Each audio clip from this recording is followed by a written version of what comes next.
Hello everyone, welcome to my YouTube channel target coaching classes.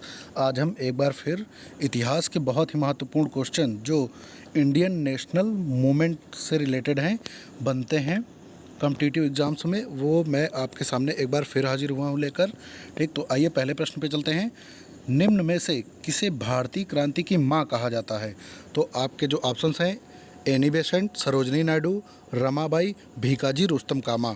तो इसका जो right answer है आपका option number D, Bhikaji Rustom Cama को आपका भारतीय क्रांति की माँ कहा जाता है।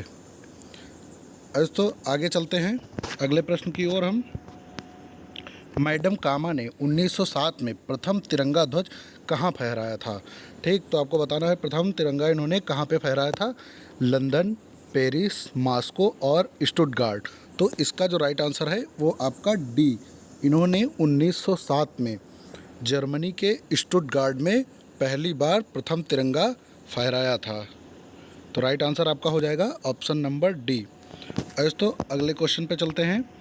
इनमें से किसने इंडियन इंडिपेंडेंस लीग की स्थापना की? मोतीलाल नेहरू, महात्मा गांधी, रास बिहारी बोस, लाला लाजपत राय। तो इसका जो राइट आंसर है वो आपका हो जाएगा रास बिहारी बोस। किसने? रास बिहारी बोस ने इंडियन इंडिपेंडेंस लीग की स्थापना की थी। अगले क्वेश्चन पे चलते हैं। बंग भंग के बाद, सॉरी ये टाइपिंग मिस्टेक हो गई है, भंग भंग ना होकर के बंग भंग, यानी कि बंगाल विभाजन के बाद कौन सा आंदोलन शुरू हुआ था? ठीक, तो इसके ऑप्शन हैं असहयोग आंदोलन, ठीक, स्वदेशी आंदोलन, भारत छोड़ो आंदोलन, सविनय अवज्ञा आंदोलन। ठीक, तो इसका जो राइट आंसर है ठीक आपका हो जाएगा स्वदेशी आंदोलन। चूँकि जैसा कि आपको पता है बंगाल का विभाजन सन 1905 में हुआ था। किसके समय में? वो हुआ था आपका लॉर्ड कर्जन के समय में। ठीक, तो इसी के विरोध में स्वदेशी आंदोलन प्रारंभ किया गया था। ठीक, अगले क्वेश्चन पे चलते हैं। बंगाल के विभाजन के समय बंगाल का लेफ्टिनेंट गवर्नर कौन था? ठीक, इसके ऑप्शन है एंड्रूज फेजर, एंटी अरुंडेल, कर्जन, एच रिजले। तो जैसा कि आपको पता है कर्जन जो थे 1905 में वो भारत के गवर्नर जनरल या वाइसराय थे। ठीक, लेकिन जो लेफ्टिनेंट गवर्नर जनरल थे वो आपके थे एंड्रूज फेजर। ठीक, लेफ्टिनेंट गवर्नर यानी कि बंगाल के लेफ्टिनेंट गवर्नर आपके कौन थे? Andrews phasor. इसका राइट आंसर आपका ए हो जाएगा। चलिए अगले क्वेश्चन की ओर बढ़ते हैं। बंगाल के विभाजन के विरोध में हुए आंदोलन का नेतृत्व किसने किया था? बंगाल के विभाजन के तुरंत बाद जो आंदोलन हुए थे उनका नेतृत्व किसने किया था? सुरेंद्र नाथ बनर्जी, चित्तरंजन दास, रविंद्रनाथ टैगोर जी ने या आशुतोष मुखर्जी ने? तो इसका जो राइट आंसर है आपका हो जाएगा सुरेंद्र नाथ बनर्जी ने। सुरेंद्र नाथ बनर्जी ने बंगाल विभाजन के विरोध में आंदोलन का नेतृत्व किया था। अगले क्वेश्चन की ओर चलते हैं। बंगाल में ब्रिटेन की वस्तुओं के बहिष्कार का सुझाव सर्वप्रथम किसने दिया था? तो आपके ऑप्शंस हैं सुरेंद्र नाथ बनर्जी, कृष्ण कुमार मित्र ने, रविंद्रनाथ टैगोर ने या मोतीलाल नेहरू ने?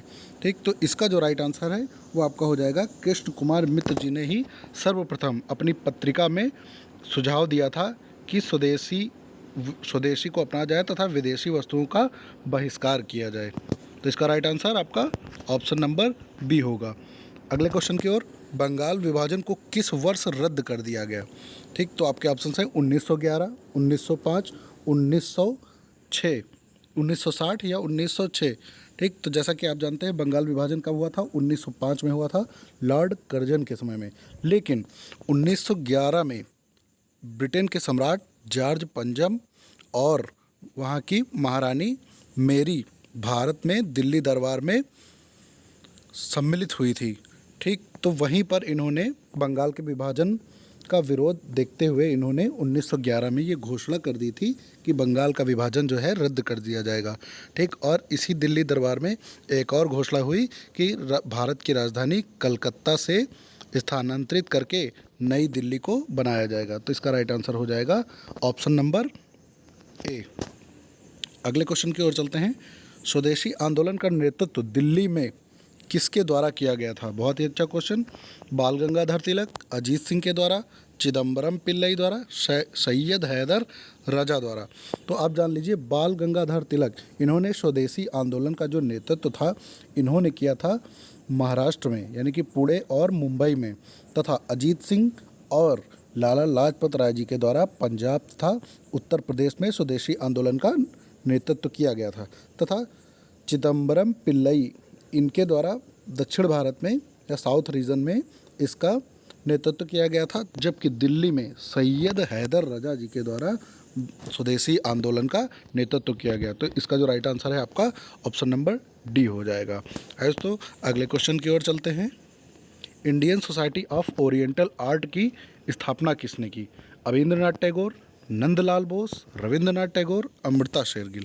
तो इसका जो राइट आंसर है आपका अविंद्रनाथ टैगोर। अविंद्रनाथ टैगोर के भाई थे गगनेंद्र नाथ टैगोर के साथ इन्होंने Indian society of oriental art की स्थापना की, भारतीय संस्कृति या कल्चर को बचाने के लिए। राइट आंसर आपका ए हो जाएगा। अगले क्वेश्चन पे चलते हैं। गोपाल कृष्ण गोखले ने कांग्रेस के लिए अधिवेशन की अध्यक्षता की। तो इसके ऑप्शन जो हैं 1902, 1905, 1906, 1909। ठीक, तो इसका जो राइट आंसर है वो हो जाएगा आपका 1905, यानी कि 1905 का आपका बनारस अधिवेशन। कौन सा? बनारस अधिवेशन जो था उसकी अध्यक्षता गोपाल कृष्ण गोखले जी ने की थी। ठीक, गोपाल कृष्ण गोखले जी गांधी जी के राजनीतिक गुरु भी माने जाते हैं।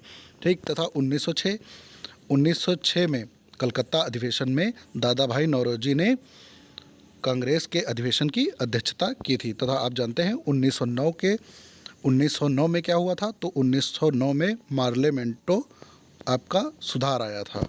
ठीक, तो अगले क्वेश्चन पे चलते हैं। किस नेता ने 1906 में कोलकाता अधिवेशन की अध्यक्षता की? जैसा कि आपको बताया, तो इसका जो राइट आंसर है आपका क्या हो जाएगा? दादा भाई नौरोजी ने कोलकाता अधिवेशन की अध्यक्षता की थी। अगले क्वेश्चन की ओर चलते हैं। स्वराज को बतौर राष्ट्रीय मांग के रूप में सर्वप्रथम किसने रखा था? बहुत ही इंपॉर्टेंट क्वेश्चन है। तो इसके जो ऑप्शंस हैं बाल गंगाधर तिलक, महात्मा गांधी, अरविंदो घोष तथा दादा भाई नौरोजी ने। तो इसका जो राइट आंसर है दादा भाई नौरोजी ने 1906 के अधिवेशन में, कलकत्ता के अधिवेशन में राष्ट्रीय स्तर पर एक स्वराज की मांग की थी। तो इसका राइट आंसर आपका ऑप्शन नंबर डी हो जाएगा। अगले प्रश्न की ओर चलते हैं। ब्रिटिश पार्लियामेंट में चुना जाने वाला प्रथम भारतीय कौन था? तो इसका राइट आंसर जो होगा, इसके ऑप्शंस हैं सुरेंद्रनाथ बनर्जी, महात्मा गांधी, दादा भाई नौरोजी तथा रास बिहारी बोस।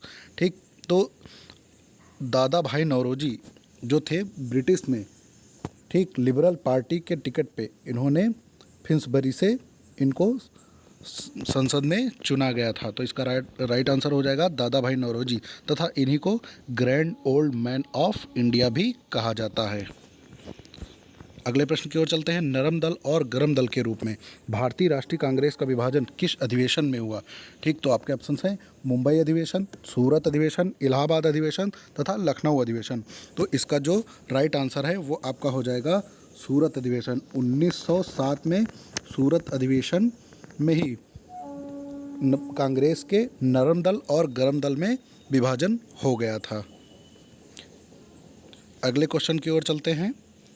1906 के भारतीय राष्ट्रीय कांग्रेस के सूरत अधिवेशन के अध्यक्ष कौन थे? ये आपका क्वेश्चन जो है आपका गलत हो गया है। ठीक, 1907 में सूरत का अधिवेशन हुआ था। ठीक, तो इसको आप लोग ऐसा मान के चलिए कि 1907 में भारतीय राष्ट्रीय कांग्रेस के सूरत अधिवेशन के अध्यक्ष कौन थे? ठीक, तो इसका जो राइट आंसर है वो आपका हो जाएगा रास बिहारी बोस। यहीं पर क्या हुआ था?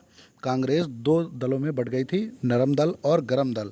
चूँकि गरम दल के लोग चाहते थे कि इसके अध्यक्ष 1907 के अधिवेशन के अध्यक्ष लाला लाजपत राय जी बने, तथा जो नरम दल के लोग थे वो चाहते थे कि रास बिहारी बोस इसकी अध्यक्षता करें। तो अंततः रास बिहारी बोस को अध्यक्ष बनाया गया। इसलिए इससे नाखुश होकर के कांग्रेस दो दलों में बट गई। कौन कौन से? नरम दल और गरम दल में। तो इसका राइट आंसर आपका हो जाएगा बी। तो अगले क्वेश्चन की ओर चलते हैं। सूरत विभाजन का नेतृत्व किसने किया था? तो आपके ऑप्शन हैं डफरिन, महात्मा गांधी, बाल गंगाधर तिलक, ओ ह्यूम ने। तो 1907 में सूरत का विभाजन हुआ, कांग्रेस का विभाजन हुआ 1907 के सूरत अधिवेशन में। ठीक, तो इसका जो नेतृत्व किया था वो गरम दल के आपके नेता बाल गंगाधर तिलक यानी कि लोकमान्य तिलक जी ने किया था। तो आई होप आपको ये सारे क्वेश्चंस बहुत ही अच्छे लगे होंगे। अगर क्वेश्चंस अच्छे हैं तो आप हमारे चैनल को लाइक करें, सब्सक्राइब करें तथा जो भी गलतियां हुई इस वीडियो में हुई हैं उसके लिए आप हमें फीडबैक ज़रूर प्रदान करें। जय हिंद, जय भारत। Thank you.